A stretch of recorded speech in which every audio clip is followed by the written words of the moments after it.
In this tutorial we will learn how to prepare and cut this type of creations with costycnc foam cutting machine. You need to have an image like this prepared. Open www.costycnc.editor with Chrome browser. Click stroke button and download the image.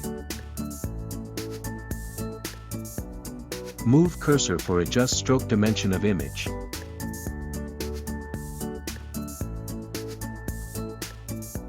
Click Save Image or Copy to Clipboard. Click Send to Machine button. Click Open File or Paste from Clipboard in Coda Center box.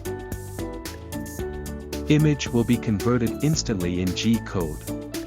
If the image is large, we have to wait a bit. If you are not yet connected with the machine, you can do it now.